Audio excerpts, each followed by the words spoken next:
Je m'appelle Nicole Blondeau, je suis la maman de Sébastien.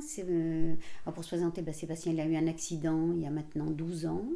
Il était autonome avant, il avait son logement à lui sur Issoudun. Donc il a été hospitalisé pendant 4 mois et demi, 5 mois. 5 mois avec un coma de 2 mois et demi. Donc je l'ai récupéré chez moi au bout de 4 mois et demi. Donc j'ai dû m'occuper de lui entièrement. J'ai été obligée d'arrêter de travailler pendant un certain temps. Et après, j'ai pu reprendre mon travail un petit peu le matin. Mon rôle d'aidant, en fait, on le vit, on le découvre tous les jours. C'est, c'est une chose qui est différente par rapport à Sébastien, parce que Sébastien, lui, il vit avec son handicap. Il vit avec, il l'accepte pas, mais il vit avec.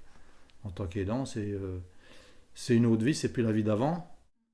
Ça, c'est une chose on a beau regarder avec le recul, c'est une autre vie. L'entretien de sa maison, l'entretien de son linge, tout l'administratif. L'emmener partout où il a besoin, dans ses associations, chez le médecin, tous les besoins où il a besoin d'un accompagnement parce qu'il ne peut pas y aller tout seul, faire à manger, enfin tout le quotidien d'une maison, partager des moments de loisirs, l'emmener en vacances.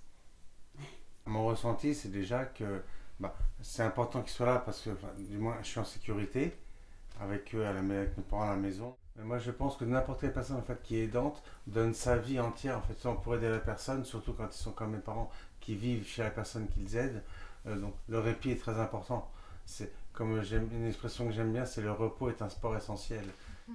Quand il a commencé à se déplacer, je l'ai sorti toutes les semaines. Je l'emmenais dans un restaurant, jamais le même. On ne regardait pas le regard des autres. On a fait complètement abstraction de ça. Ça l'a remis vers le monde extérieur.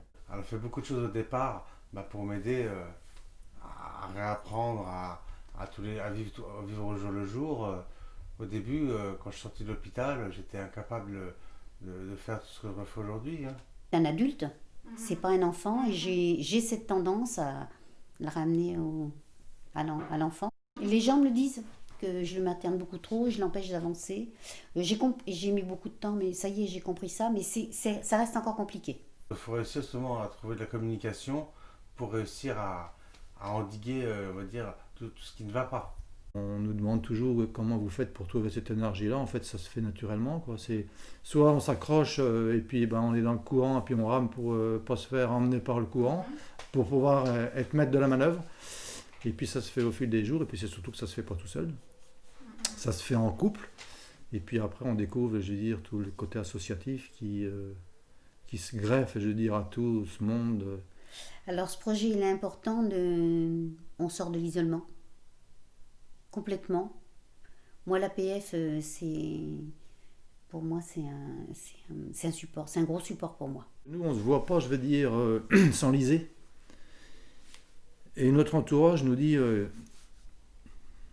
il est grand temps d'aller chercher un soutien parce que vous ne voyez pas que vous dégringolez. Ça va me faire souffler parce que on est toujours dans des difficultés à prendre tout seul. On est isolé, toujours tout seul. Là, ça y est, j'ai quelqu'un à côté de moi.